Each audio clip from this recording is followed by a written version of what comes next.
Ba-da-da-da-da. Ba-da-da-da-da. See you. Wake up and rise, open your eyes. It's breakfast with the Thomases, the ultimate prize. Mental Wellness Monday, work it out Wednesday, pay it forward Friday. We're seizing the day. Digital finance, harmony of love, serving food the what goes to rising every beat and it's Eastern on P2GTV. Breakfast with the Thomases, come eat with me.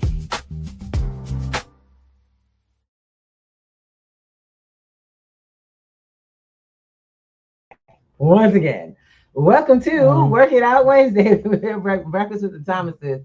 How y'all doing? Grand Rising. Hello, family. What's going on? You all know me. I'm Miss Ruby, y'all. I am one of the beautiful, wonderful husband and wife duo, Breakfast with the Thomases, y'all. The dynamic duo. I love it. And today we have a great guest on with us today.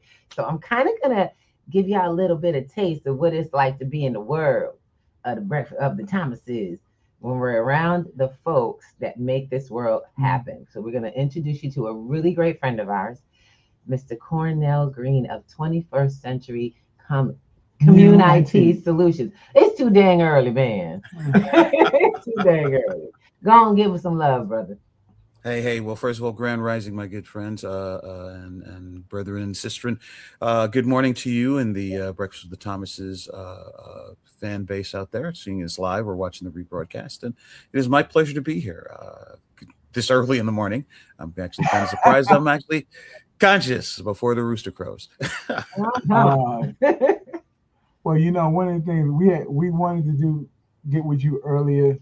And life being what life is, we had to reschedule a few things. But I'm so excited to be in this conversation with you. And Cornell Green, we've been friends for so many years. It's like it's about, I think this is going on next year will be the 15th year. Yep. Wow. I counted. I'm just kidding. I had no idea it was even that long. But yes. Yes. Sure. Yeah. It feels like yesterday. I don't feel that old. I feel really wonderful. Well, actually, it doesn't feel like yesterday because my beard was all dark back when we met. So the passage of time sort of marks itself on my face. I think a little bit for all of us. No, I see. You see how clean my face is? I'm not even worried about that. Yeah. Get on with it, buddy. Okay, but let's really get into the conversation today. I mean, I am so pumped to be here with you, and I know my wife loves being with you. I hear y'all guys talk so much about everything. Yeah. First thing I want to introduce y'all guys to Cornell Green, the author of Do Business Better, was with his first writing. And tell us, when you created Do Business Better, what was the reason you created that particular book? Okay, well that's a very interesting story. Do Business Better, the subtitle of which is Why Small Businesses Fail and How Not to.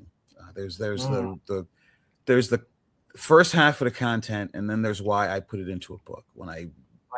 So roll back 1993.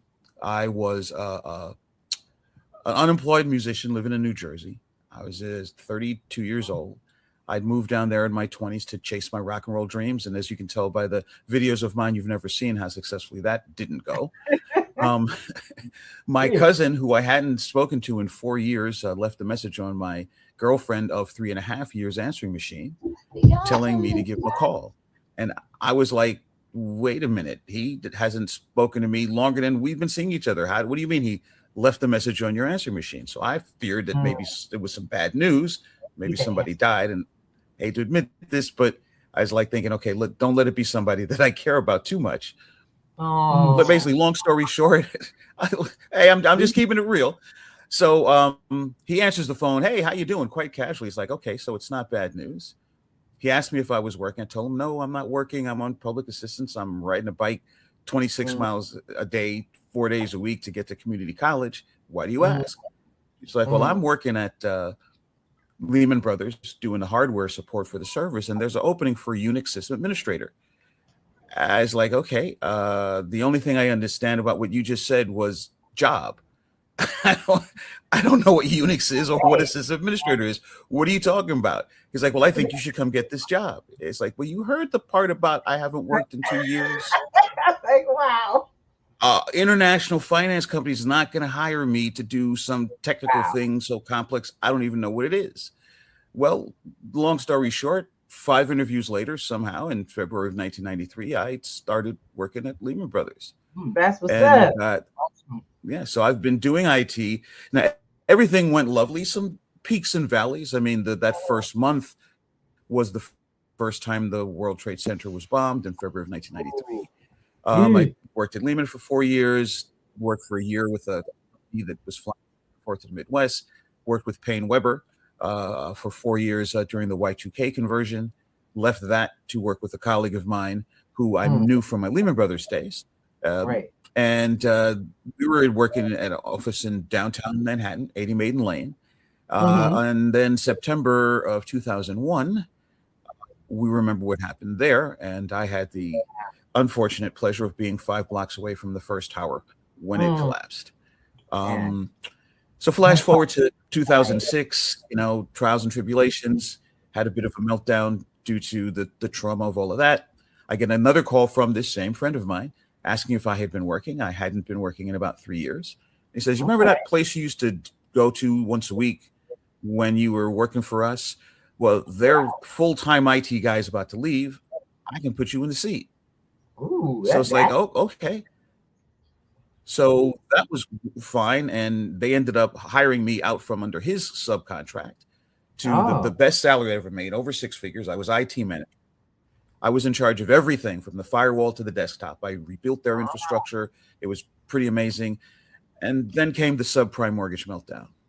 And when you are an architectural design firm, which is they were, and there's no real estate market, kind of your business takes a hit.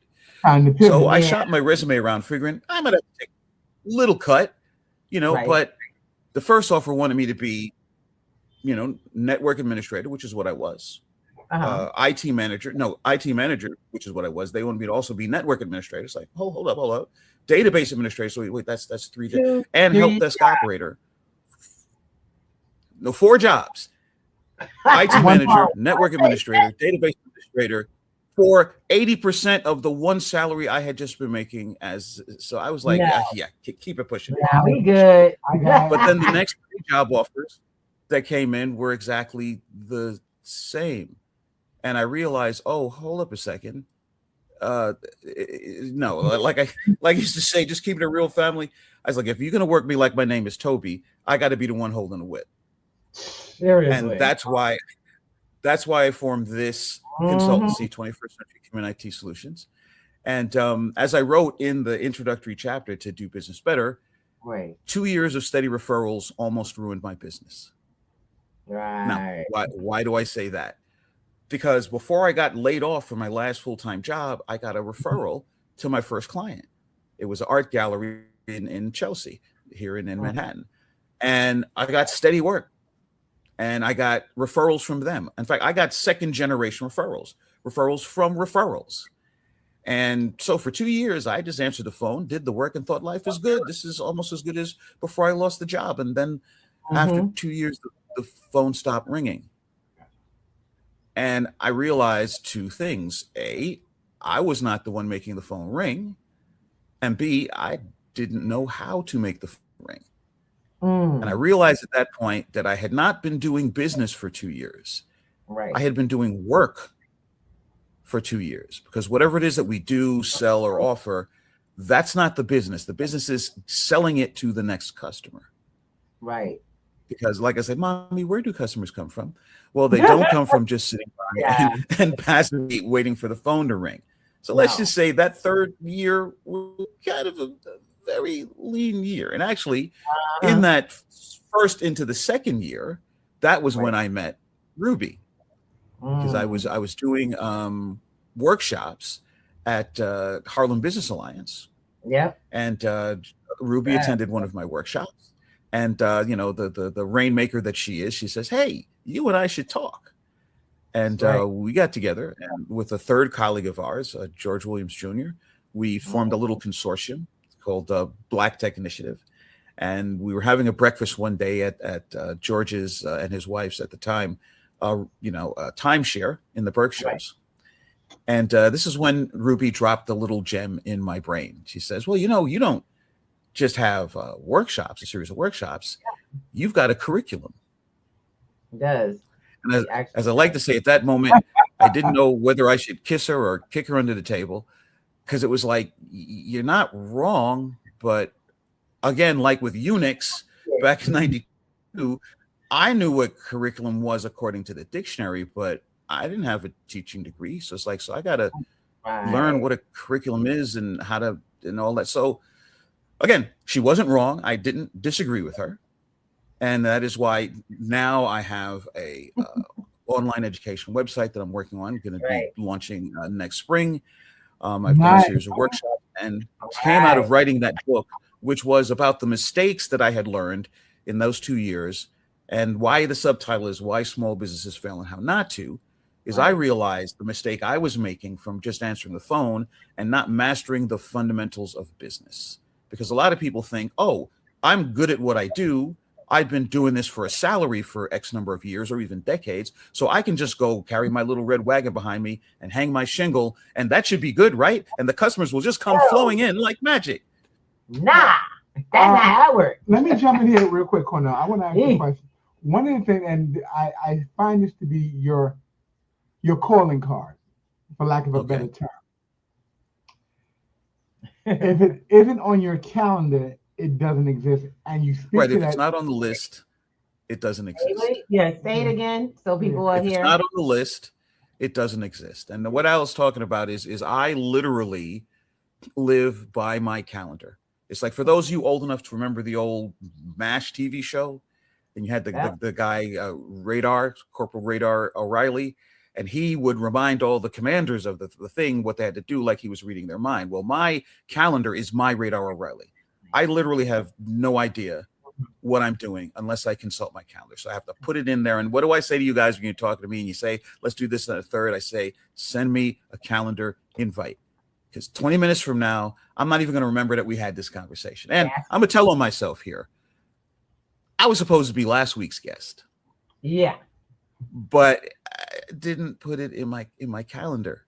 No calendar, no event. So it's And past look, the we're time. glad to have you. Oh my God, I'm so glad we got you. Look, this was exciting to have him come on to the program, because this is I was glad because I get to present y'all with one of my really cool friends that is freaking amazing to me. Every time I turn around, this man is evolving some new part of what he does, and it's not like he's got to learn something new. One, he's always learning, but two, he's always evolving to serve more folks. You know what I'm saying? To serve, and in ways, oh my God, in ways that make them feel powerful. He is actually empowering and emboldening new businesses that have been in service to us for some time. Absolutely. But they didn't quite have the edge that we as Black business, as well as business in our community, needed. This brother's putting stuff into their space in the backgrounds that change their whole caliber for what they can afford, because you know how sometimes we get priced out of really good services. But this brother is right now, as long as he can eat properly, and you got to give, like they say, you got to give the servicemen respect due on the service that he does. And in my opinion, they don't pay you enough, baby. They don't pay you enough. Well, we're working on that. They don't even know yet that they don't pay you enough. Yes. I wrote a little short book that I called Money Matters, and that's like a condensation of my workshop, Get Paid Faster. And one of the things that I say off the rip, I don't even have to know you. If I just met you, I say your price is too low. Whatever it is you're charging, it doesn't matter. Your price is too low. Right. Because when it comes to money, we almost have like an emotional kind of thing about it. And we feel that we're asking for money. No. You are offering professional services for which you must get paid. Right. Full stop. Your dentist doesn't negotiate prices for putting in a crown. They sure don't. They'll Your show doctor you. doesn't negotiate how much they're going to get paid for surgery because they You're know the value of their services. That's right. And we must also, and thank you for that shout out to Ruby, we must know the value of our services. And what Ruby's talking about is I develop, what my business is about is I develop web platforms for solo entrepreneurs and small business owners and operators, not Yeah. websites. Right. There All was of a the things that you get like ClickFunnels or Constant Contact or Shopify or all of these things, if you think about it, those are just software services provided through a web page, Shopify.com, whatever, what have you. Well, I build a platform with using open source technology where you own all of those functions. You don't have to pay by the month. Because think about it, you get ClickFunnels, you got to pay Russell Brunson every month, whether you get a single click in your funnel. Yep. Okay. With the platforms I build, you own the platform. And if nobody clicks, you've already paid your annual thing. And if 100 people or 1,000 people click, you don't pay any more because you already own the platform and the functions. That's powerful. See, I'm sorry. I just gotta let y'all know straight up. This brother right here inspired us to turn our website into a kind of a hub for others who. So maybe you can't get the whole website built, but you want to be a part of a network. P2G Networks is building that hub where your business can exist as its own entity, but still be connected to a network that promotes you too. See, because we think alike. And with that, when you got people who are innovating for the community like this, it's like, why everybody got to have a separate website? Why it's got to be a competition? That's right. You know how people making money on Amazon? Well, we need to have our own hub like Amazon where we all promote each other. By the time someone comes to get your product, they don't found all the other products, and now they've done their whole shopping in a community. Absolutely. Yes. Baby. And in fact, that's why I call my business That's right. Commune IT Solutions. Yes. It's community solutions using IT. It's not about the IT. In fact, just like Federal Express is referred to as FedEx, my business commonly is referred to as just Commune IT Solutions because we're already 25% in the 21st century. We already know. I formed my LLC in 2006 when it was, no, we're in the 21st. We know. We get it. We know the calendar. The year starts with a 2. It's about the community. That's right. And as Ruby said, I worked for, those prestigious Wall Street firms. My last full-time job, the architectural design firm, their private clients were Steven Spielberg, Jerry Seinfeld, the United Nations, the W Hotel chain, and Yale School of Architecture. So I took those corporate level skills. And when I had to break out and form this company, I had a choice. I could have leveraged my Wall Street and high fintech, connections and worked for that clientele. But I asked myself, who has been bringing the caliber of technical skills I have to our community, to our people? Now, real talk, I ain't making the 6 figures that I was making back in the day yet.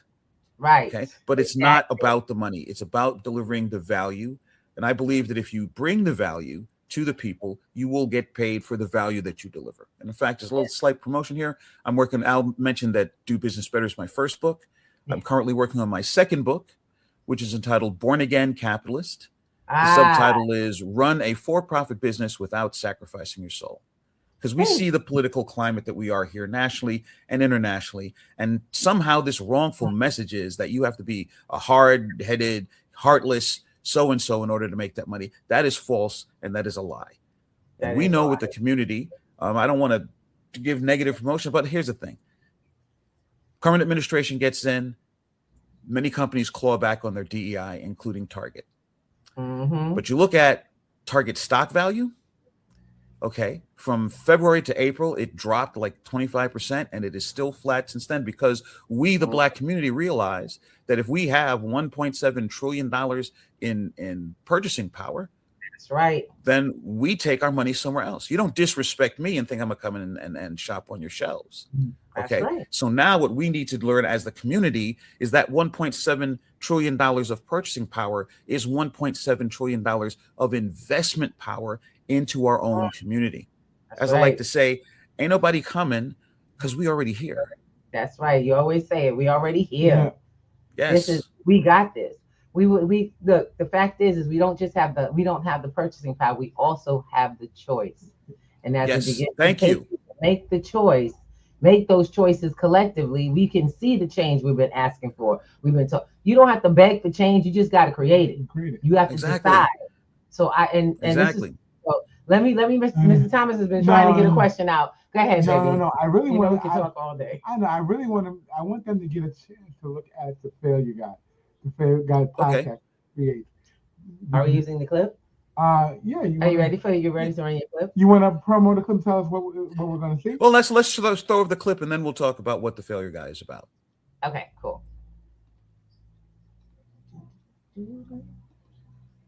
And as I'm listening to you, I'm reflecting that one of the things that for the dominant cast, say it again, the dominant cast. Yeah. So, and I'm going to mention a book here. So, Dominant Caste Supremacy Culture. Okay. This is a phrase that comes from the book Caste: The Origins of Our Discontents by Isabel Wilkerson. Okay. So this is her second book. She is an incredibly well-researched writer. And the book it's like a huge mega lift on your brain. So I'm not going to say it's a casual. No, it's not. Yeah, it's not an airport book that you're going to read on the flight between New York and Chicago, and Chicago or San Francisco. But what stands out to me is that we particularly, and I always think of things, being a man, I think of things in terms of what we need to create that safe space for men to get out of the toxic culture. Is we need to be able to, and as you're assessing, looking at your business, looking at how it works, assessing performance, is we need to find a way of facing challenge without conflict. Because when you confront the dominant caste supremacy culture, the tendency is that they react as if there's conflict there. And no, I'm challenging established norms that maybe need to be rethought, paradigms that need to be restructured. I'm not challenging you as a person. Like when you speak of, say, for example, an endemic racism, which still exists in American society. And then you'll get the second generation European who will say, well, my parents never owned slaves. It's like, yeah, but you're part of the paradigm. And first of all, I'm not accusing you of anything.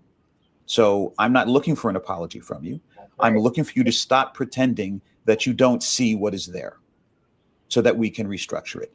And all right. Yeah.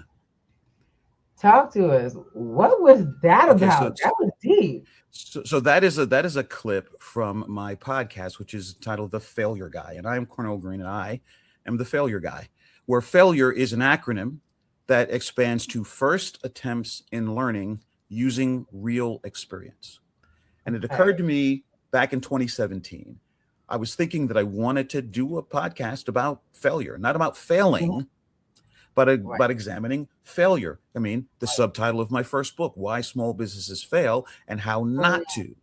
Okay. So at the time, I'm walking around listening to a podcast in my earbuds, and I hear that Columbia University at the Teachers College is having a 2-day lecture series on the success of failure.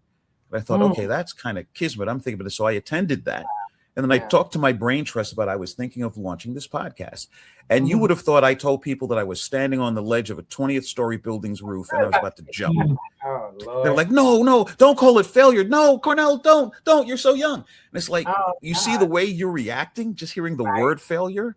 That's why I have to have this podcast and I have to call it The Failure Guy. Because as I say, you two are both parents of two very lovely young ladies. Yeah. And so, it takes about a year for a child to learn how to walk. Yep. And every attempt of walking until they can walk is failure. But they don't give up. They're just sort of like, first they got to learn their balance and then how to take a step and then, alternate the feet.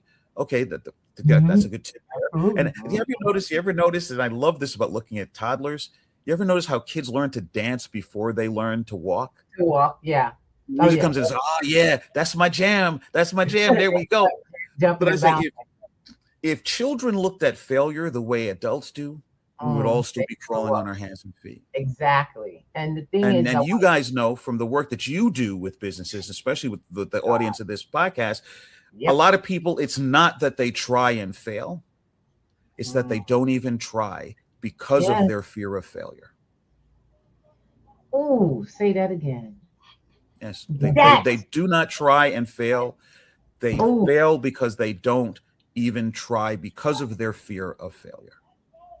And that right there is that's like the whole job, my whole job as an educator and a coach, to help people understand that they're there, that there's nothing stopping them from acquiring anything they have ever wanted.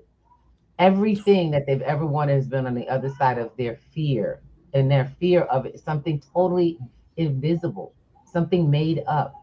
Because we've been told that, oh, don't get it wrong, don't fail, don't, you got to be Yes. perfect, you got to get it right. Yes. And so getting Yes. through to make them understand that, look, I'm on my wealth journey, and yes, I've lost money several times, thousands of dollars. Yes. Yes. But on the journey is about the build. It's not about the acquisition. It's Right. never been about Right. about the acquisition. Yes. And I see Lulu in the chat just shouted out. She said, "Me." Yeah, me. That's right, baby. Like, Me. and see, that's the first step to success, is just Yes. acknowledging that fear. And that's why I have to do a podcast where I discuss with people who are successful, but we talk about, in fact, Ruby has been a guest on my podcast. And what did you say? My mistakes make me money. Yeah, exactly. Look, I'm in the money business. The mistakes are the stuff that makes me the most money. It just has always been. And thank you for reminding me. I could bring that to class. Oh, see, I was doing some research on your Failure Guide podcast, and I went through a couple of them. And the gentleman, forgive me, I can never remember his name because it's just not sick. But he had said that he wasn't even sure he was in the right business to be in the business, and he wasn't an administrator, but he had been in corporate America for over 23 years, and then he got he had to reassign his whole lifestyle, and he started teaching people. I think it's like the second podcast on your list, and I skimmed through a couple of them, and I was like, wow, that sounds like it's something like a midlife reset, and I love it. But it's not easy. It's when you come into that realization that maybe we've been running on the road for too long, and this really isn't what's us. Let's assess.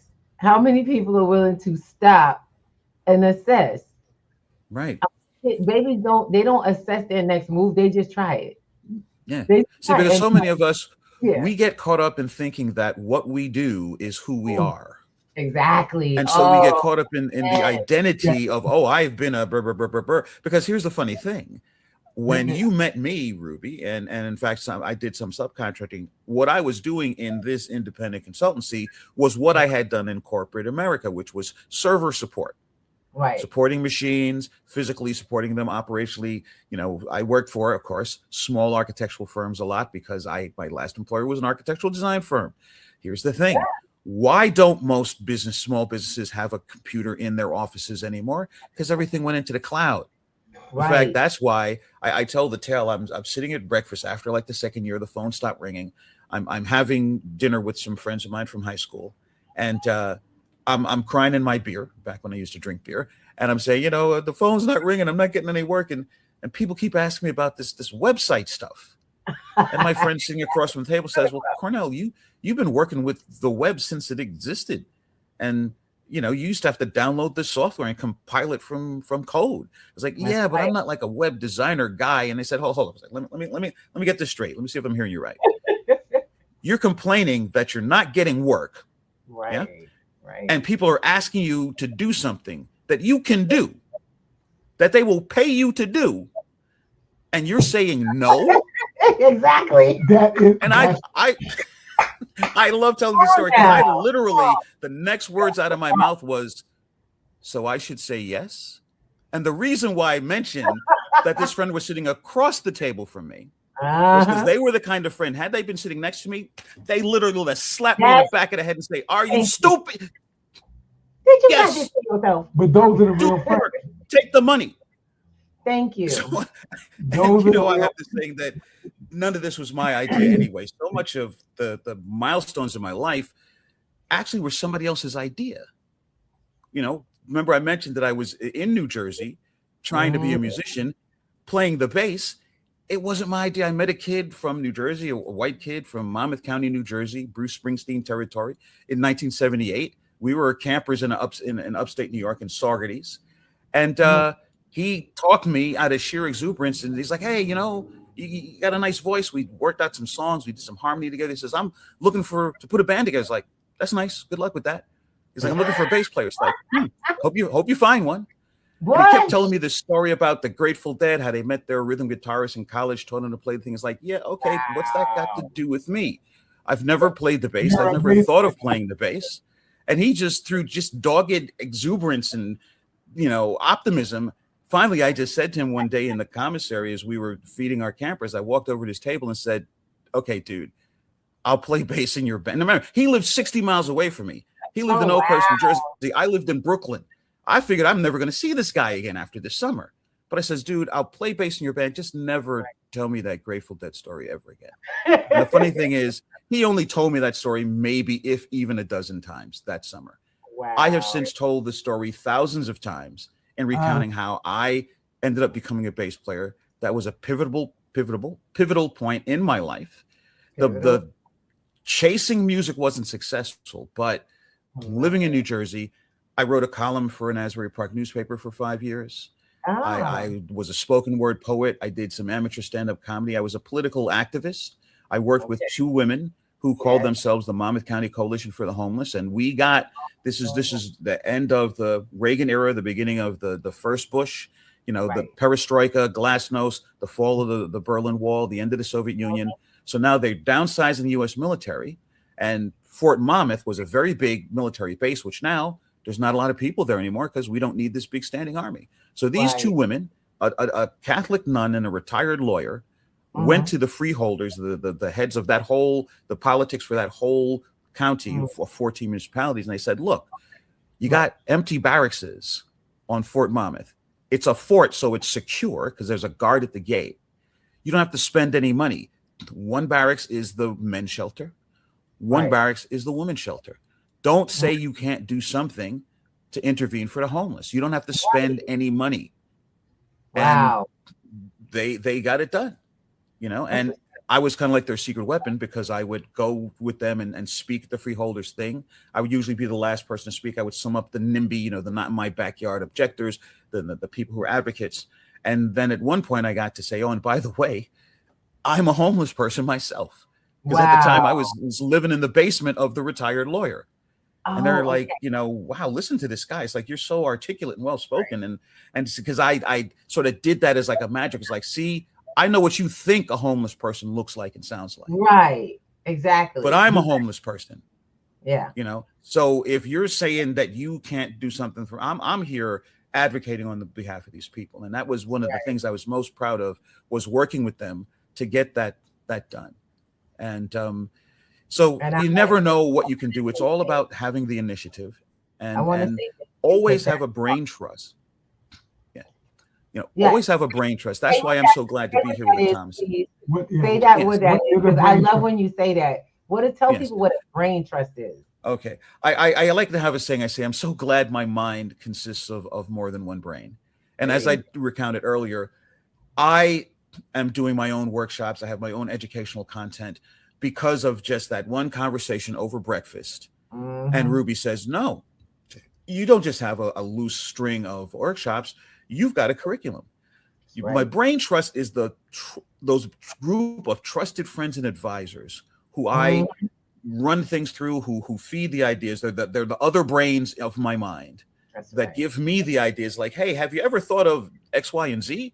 It's like, no, but now that you say it out loud like that, that's a good idea. See, everybody thinks you've got to be the genius. You got to be the Albert Einstein or the Leonardo da Vinci. That's ridiculous. And again, it comes back to community. That is the power and the strength of community. Nobody goes alone. Like the saying, if you want to go fast, go by yourself. If you want to go far, build a team. Yep. That's right. That's Absolutely. right. And you out there listening, you are part of the Breakfast with the Thomases community. Don't forget that. This isn't just 3 days a week that you get to come here and listen to these fascinating conversations. You are part of a community. Reach out to the people who are here in the chat. reach out to the Thomases themselves. They're very accessible people. You know, don't think you got to go it alone. How many people? And I want to bring the room down. But I'm just going to share something that everybody remembers. You remember several years ago, two very famous people, Anthony Bourdain and Kate Spade. Famous, wealthy, successful, young, beautiful, white. And within months of each other, they committed suicide. I remember. You would think, wait a minute, I'm trying to get the life they had. Right. So all of the stuff they had, all of the fame and the celebrity and the popularity, they didn't have that community. They didn't have that group of trusted advisors. I don't know what was in their minds. I didn't know them. I didn't really know about them. But clearly, they didn't have someone they could lean on. They could say, "Yo, I'm. Can you just hear me out for a minute? I'm feeling a bad space."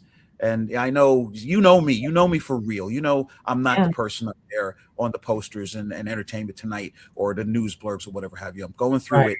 You hold me down. And these people here, you know, because I know I may look very spiteful. I'm about to turn 65. You know, Medicare is knocking on my door and banging on it. And one time a few months ago, because I'm speaking of platforms, I'm building the new P2G Networks platform online for them. We have several scheduled Zoom meetings, and one day, it was a lovely day, end of the spring, actually end of the summer. I'm walking around, and I totally airheaded the fact that we were having this thing. You know what it was? I had my phone on mute because of a thing. I'm walking around doing a little shopping, and I felt the phone buzz, but I didn't realize that the reason I didn't hear anything in my earbuds because the phone was on silent. So I'm coming back on the way home. I pick it up. And I'm like, oh my God, I see the text from them. As I'm about to text them, Ruby calls me on the phone, and she's like, I'm like, oh, I'm sorry. She's like, no, are you okay? Yeah. Because you're usually punctual and you usually pick up your phone. And these guys were parked in front of my apartment, doing a wellness check on me. Okay, because they're like, hold up a second. First of all, yes, Cornell is always punctual. Second of all, he usually picks up the phone, especially when we call. So I called him twice. He ain't picked up the phone. What's going on? And we had a booked appointment. It was on the list. Yes, it was on the list. But see, I airhead, even though it was on the list, I airheaded because I'm low, like some days and la. You know, so that was my bad. But having people who hold me down. Okay, who's gonna be there for you? Because I live alone. I'm in a lovely studio apartment here in Harlem. You know, a couple of blocks from the Apollo Theater. I'm literally across the street from the Langston. You know, but to have who's like, yo, as Al says, like, yo, we coming for you, bro. Don't mess around. Yeah, we right there. And I literally, you know, they're parked in front of their house. You know, these are, and this is what we need.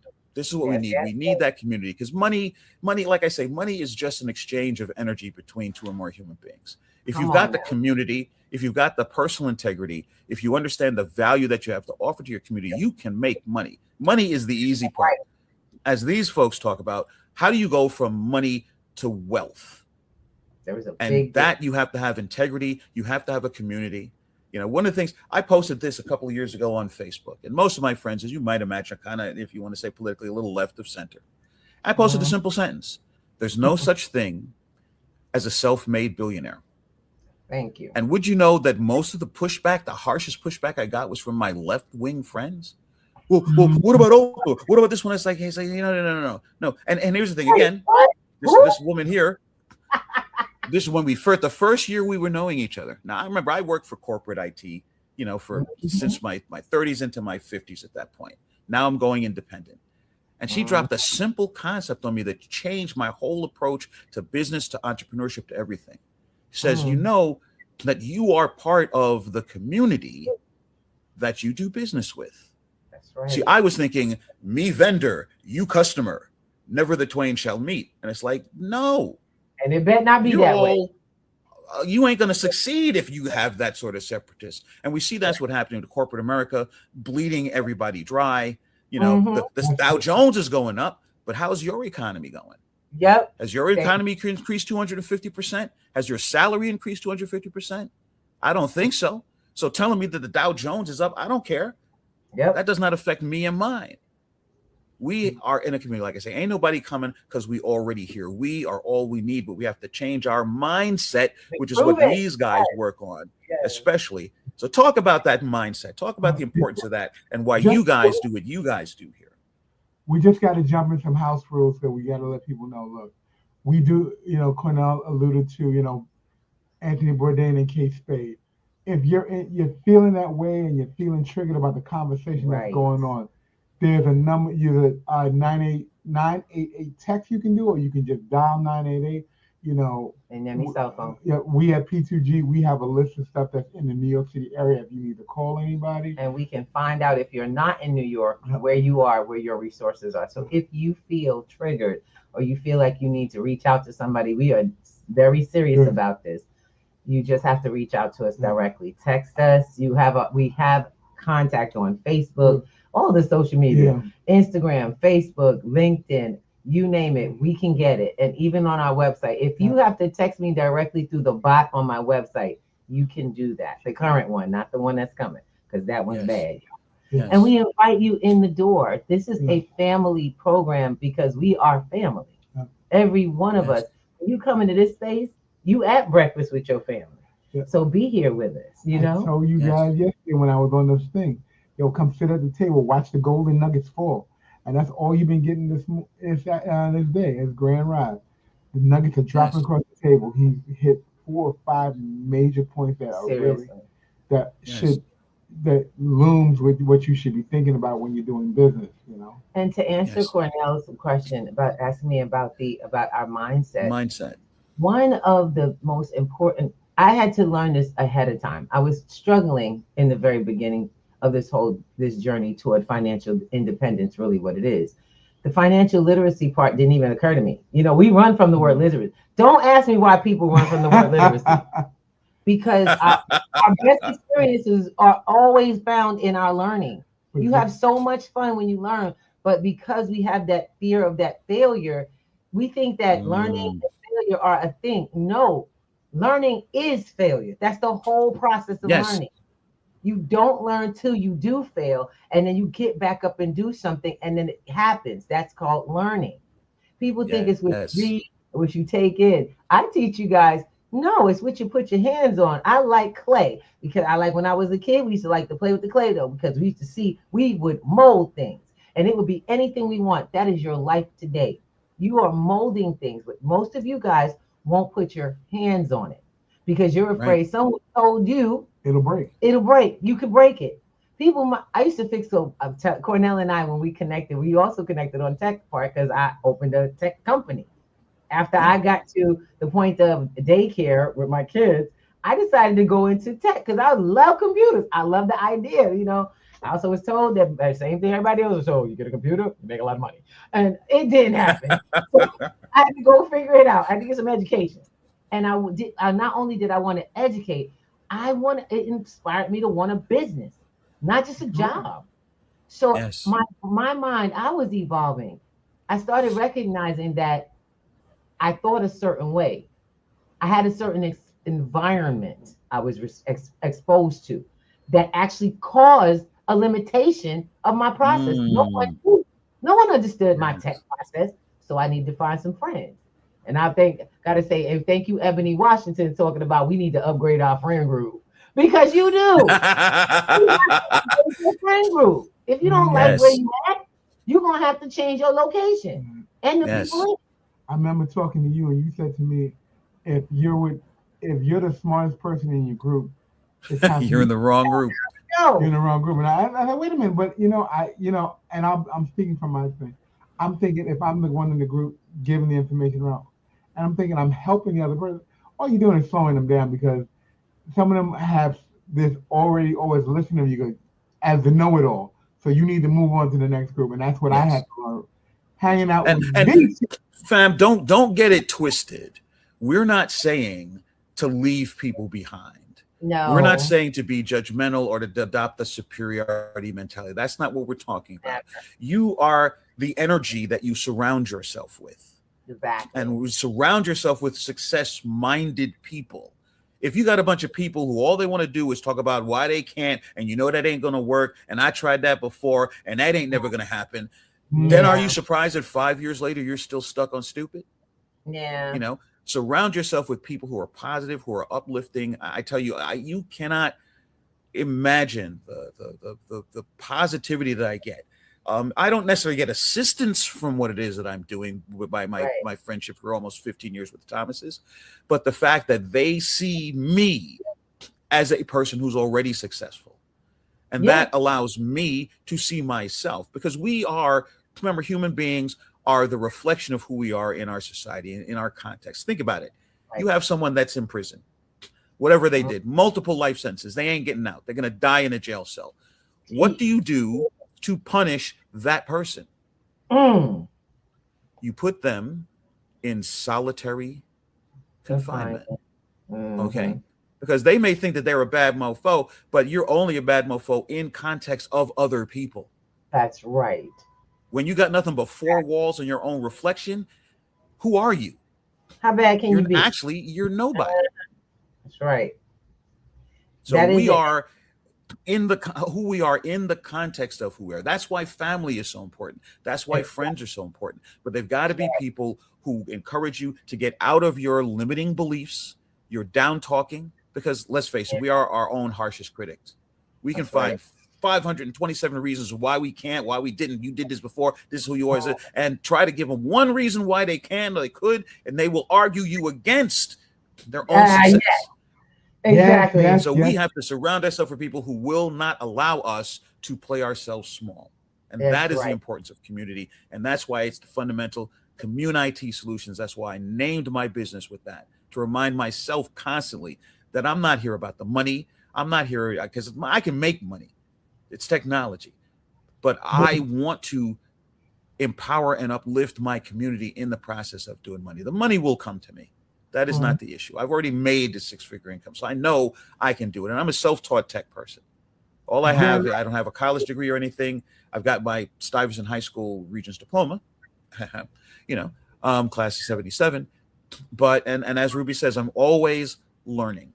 And, I'd like to, the time we have left, talk about a little bit about AI and its proper and improper uses. We have to give respect Go to ahead. us. I want to make sure we acknowledge the folks that have been in the space just interacting with us. And yes. Guys, I want to say Grand Rising too. We have we got a few beautifuls. Life 2216. Grand Rising, thank you too. We want to say Grand Rising to Miss Hilda. We got and our baby girl. I always call her our baby girl. She's much younger than we are, but she's such energy, Miss Shonda Lulu. I love her. That's my girl. Also, we got my brother back, Casper in the house, the Karma in the house, Miss Shelby Nicole in the house. Oh, and I see you, Chad. We see you, Chad, coming up in the house. We got folks up in here because we're on multiple platforms. Y'all know we streaming like 8 places right now, right? We ain't playing. This is community. We put it together so that all of us could get this message together and we could get the messages from you all to each other. These are platforms that aren't, some of y'all can't see or feel each other. You know what I'm saying? But this whole conversation has changed how we feel the world now. You get to go on with that.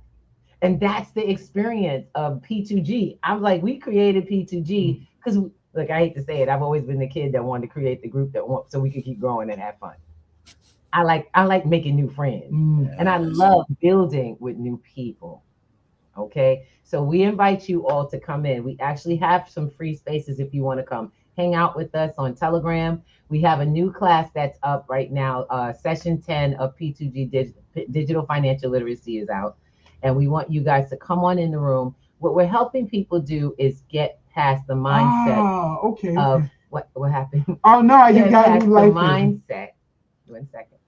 Get past the mindset of poverty or even lack in this next. You guys are in a position and being set up for one of two things. You can go two ways, and it's by choice now because you're hearing our voices. Yes. You can come into a space where you can grow out of this box you've been in and learn how to not only, people keep thinking it's about crypto. It really isn't. It is so much more than crypto. Yes. But teach you systems to identify opportunities and take advantage of them while teaching you how to really learn the tech around it. Because This is where we are, guys. This is the tech world we live in now. Yes. You and I are the Jetsons. Yes, we are. Yeah. And it is wonderful, but we gotta learn. And Yes. so come together and learn on the platform. Get supported. Even if you don't get that at home, you now have a home. P2G Yes. is the home where you can come and talk to new friends and build new. And as you said, your friend said you got to upgrade your friend group. We've also got to reprogram our mindset. Okay. And Yes, tip we it up. do. And why I wanted to, I didn't want to go in depth about AI, but I just wanted to share this with briefly. First of all, I see that not in terms of us and our use of it, but in terms of, again, Wall Street and the broader market, I see coming next year a burst of the AI bubble. And not that AI is going to go anywhere, but just like, remember in the early aughts, everybody was, all you need is like a .com and just you be online and you make lots of money. It's like, no. I remember they were getting all this venture capitalist funding, and they were buying foosball tables and catering in pizza and stuff. It's like, but what are you going to do with it? Oh, but we got a website. Yeah, but what are you going to do to make money? Yeah. So there's a lot of AI. The AI hype bubble is going to bust. But I say to you, our family out there listening, AI, and again, I hearken back to my years as a musician. AI is not the tool. AI is not the instrument. This is the instrument. Right. Don't listen to any of this hype about it. He's going to write your book, create your course, run your business. That's all a bunch of nonsense. Overdependence on AI assistants and tools. It's ridiculous. You are the musician. You are the instrument. AI is the amplifier. Right. Okay? If I give you an acoustic guitar, you can play nice to a room full of people, but the people across the street can't hear you. Right. Now, if I give you a guitar and an amplifier and you don't know how to play the instrument, all you're going to do is annoy your neighbors. Exactly. Okay. So calibrate your brain and then understand how you can use AI, whether it's ChatGPT, Claude, Perplexity, Gemini. I don't care which one it is. This is the tool.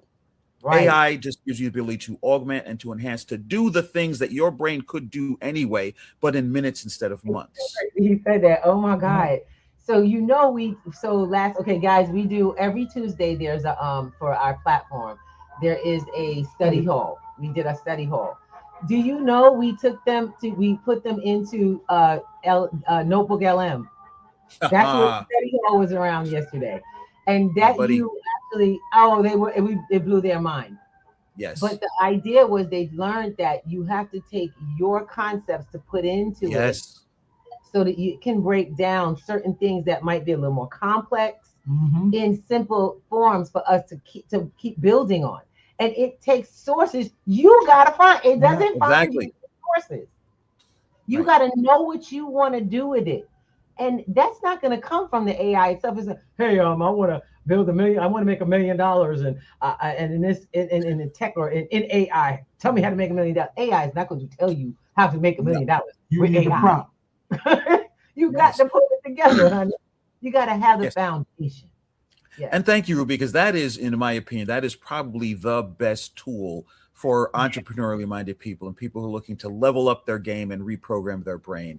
Because it, like the song says, nothing from nothing leaves nothing. It takes what you are looking at, the sources that you provide. And I'll just really quickly, I'm working on my third book after my second book is done. It's called Shaken to the Core, how the Yakuza became the hidden heroes of the great Japanese Eastern earthquake. Wow. And I was watching something on, there's a YouTube channel called List 25. And there's like 25 things you didn't know about, whatever. And one of the things was during the 2017 tsunami and earthquake that led to the Fukushima nuclear power incident, the first responders was not the Japanese government. It was the Yakuza. Wow. They came in with food and water and diapers and medical supplies. And I was like, wow, that's crazy. That would make an interesting book. And I was lying in bed. I literally jumped out of bed. I went on, I did some research. I downloaded some PDFs. I went to some websites. I printed them as PDFs to feed them into Notebook LM. Right. And in, a couple of hours, I had an outline for this book. And in fact, the title came from my Notebook LM.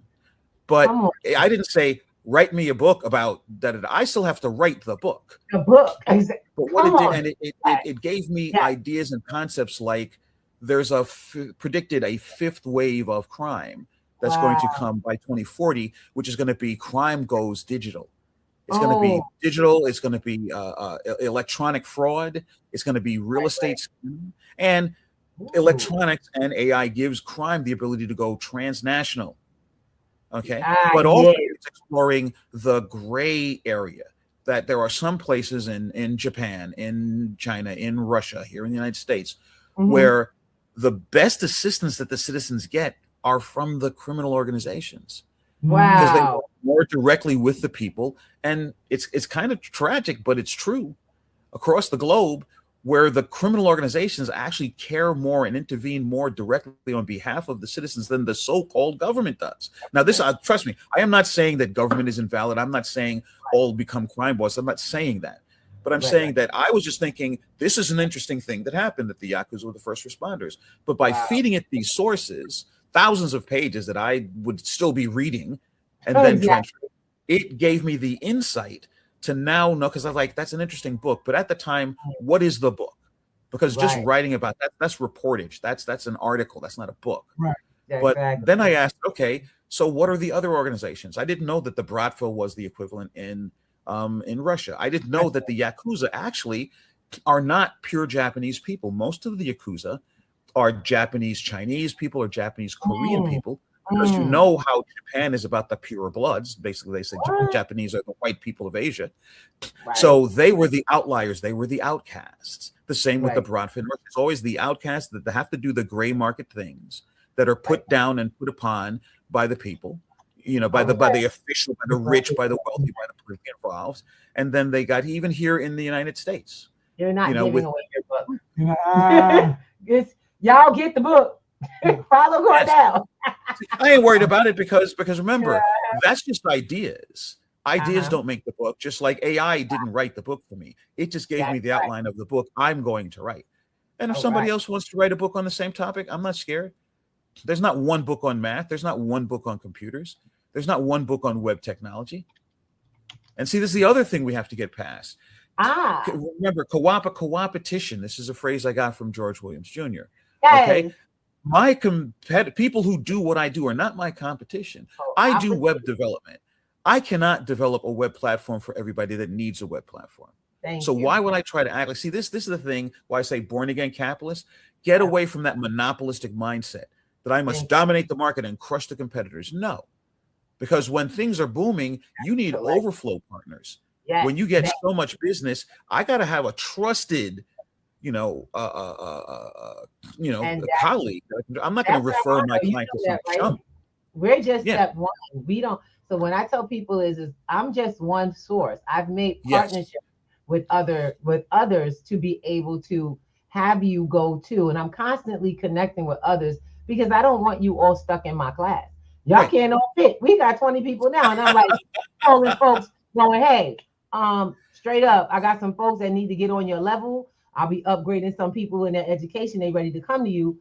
Boom, over to the other side. And we keep it rolling. Now I got free seats. And guys, I had to learn that to scale, I needed to be more than one person, one organization, one entity. And Cornell will bring that back. You, me, George. We all said something very powerful at that time. We all could do what each other did. We all have the technical know-how pretty much. But did we want to do it all? Do I want to do what Cornell does? Does Cornell want to do what I do? Do we either one of us want to do what George do? We didn't want to do it all. We wanted to do what was us and be able to have the power to actually refer out business to someone we trust and make ourselves bigger than we were. Yes. And to build a thriving community in which to do that business. Because if my community isn't thriving, who needs me to develop a platform for them? Yes. You know, just like Henry Ford was not a nice guy, but he was one of the first major corporate, titans to pay his workers a fair wage. Why? Because he liked his workers? No, he didn't. Because who was going to buy the Model Ts? Thank you. There was only so many rich people. And once he sold all the cars to them, he didn't want to sell 1,000 cars. He wanted to keep selling cars. Ford Motor Company exists to this day. This is what the billionaires who nowadays are forgetting. If y'all are the ones who have all the money, who's going to shop at Walmart if ain't nobody got a job? Thank you. Who's going to buy a Tesla, Elon, if no one has a job? Exactly. This is why when Lee Iacocca took over the company, he went back to the Henry Ford formula. We don't need to sell the most expensive car. We just need to sell the cars to the people Thank who will you. We drive need them. to sell the most. Right. And people get mad. Cars. We're not making profit. No, but we're in existence. We're selling volume, and we got the customers happy, and they're coming back and buying more than one vehicle. That was More it. than one. It's like Now- it's like Mac versus Windows. Anyone who objectively will tell you that Macintosh is a better operating system than Windows is. Windows is not the best operating system, but it's the best selling operating system. And that's why it's on more desktops than Macs are.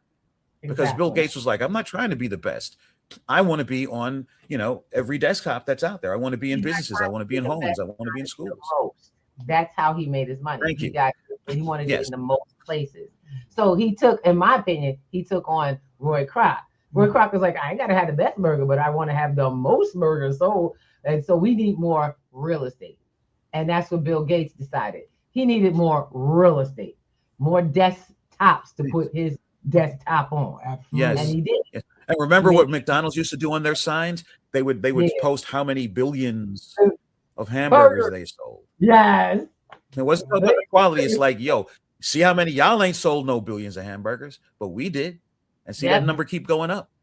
And it's not now because I would say yes. Yeah, I would say now between quality and quantity, go for both. Yeah. So I'm not saying sell a bunch of slop and like this AI slop that we're seeing on YouTube Shorts and Facebook Shorts. That is the way how not to use AI. But see, this is good because just like the internet had to boom and bust, and now we're here on the internet. Yes, okay, but this is not what the internet was doing in 2003. No. Okay. So what AI is doing now, a lot of, hey, have an AI to fire your people and have AI do your tech support. No. God, no. So that bubble's got to go. Okay. And then people are like, okay. That's the stupid way to do AI, artificial intelligence, but that's not very intelligent. And then when that bubble booms and pops, then the shakedown's going to come, and we're going to get to the second phase of AI and things like Notebook LM and things like people who understand that AI is the amplifier of my brain, not a substitute for my intelligence. And then we're going to see the true, because AI ain't going anywhere. Emerging technology is always disruptive, and we always get it wrong the first time that we do it. But see, we who are in inside baseball, we understand, sit back, use it right, wait for everybody else, wait for that house of cards to fall. Cards come forward and then start stacking again. Because it's not that you throw the baby out with the bathwater. You just kind of got to wait for a minute. And that's how I do all the time. I sit back on investments that way. I'm like, I'm gonna take a look at that for a minute. All right. And if I see there's enough people, y'all getting some use case, I'll be like, trip a couple of dollars in, see what happens, see how it moves. See, these are things that we actually teach in the classroom because too many people are teaching that fast money. We're gonna get you now. I'm teaching you that any money has to grow over time, and everything you invest in has to have a long-term use. If you got to know exactly uses. Some things we use are short term, but you got to know the difference. Too many of us are sold long-term dreams on short-term things, and that's for someone's purpose. So I would try to bring people back to understand that's where we talk about literacy. There's a difference between literacy and information. Yes. They're totally different. And learning, and I should say learning or getting and learning, because a lot of people, I get it. I got it. I read that book. When I read The Richest Man in Babylon, I live The Richest Man in Babylon. I ain't sitting there reading somebody getting wealthy on steps I could take. I'm going to try it. That's my manual. Right. Now we are and otherwise, don't get caught up in those pump and dump scams, because that's what too much people are day trading like the market is a casino rather than investing to grow their wealth. And as you say, you use that term, stress that again, use case. If the thing you're investing in doesn't have utility, it doesn't have value. And if it doesn't have value in the long run, it's not going to grow. It's not going to multiply, because it's just a short-term thing. And it's all these pump and dump hype train, rolling out the station. I want to make sure that we have multiple, like I said, we have multiple platforms. I want to make sure I play this bubble beforehand. I think we got some love from Miss Shelby. Grand Risings. And hey, Mr. Fireman. Oh, Lord. She always catches the fireman. She's in Oklahoma, one of our sisters from Oklahoma who is part of our platform for P2G since like day one. She's one of the young ladies who holds this down. I love her. Grand Rising, Miss Shelby. We see you. I didn't even hear it. I've become like ear blind to it because I don't even notice the fire department anymore. You know, they're right next door. But shout out to the FY and what is it? It's the FDNY. The FDNY. We are coming to you live from the Big Apple, NYC. Seriously, y'all getting them live. That's live real. We ain't playing no sound effects. These folks is out there saving lives in the cold. So Yes, indeed. much love for them. Every time we definitely got to do this again. Yes. We definitely got to come back. Ooh, I love it. When you get your second book out and printed, and yes, the next installment of the Failure Guide comes through, we definitely got to come back and bring you on. Yeah. And have this out in public and bring. I hope you guys had a great time with Breakfast with Thomas today. We had an awesome thing. Cornelia, it's been a pleasure having you on. And I gotta play this one more time. Can I play this one, my friends? Just real quick, any closing thoughts you want to leave the people with before we roll out? Well, as I say, I'll leave you guys how I end each Failure Guide podcast. Remember that life is not a competition, and the only race that you're running is with yourself, and the only person you need to compare yourself with is who you were yesterday. And remember if you want to look at life as a race, never quit. Keep running. Awesome. All right, y'all, let's go. Gotta get up. Hey, thank you. Have a good one, y'all. It's breakfast with the Thomases, the ultimate prize. Mental wellness Monday. Work it out Wednesday. Pay it forward Friday. We're seizing the day. Digital finance, honoring a love, serving food for what goes. Love you guys. Thank you so much for doing it. Hey, come on, get on the show. Let's go. Y'all come on for us. Let us know. Breakfast with the Thomases, come meet me.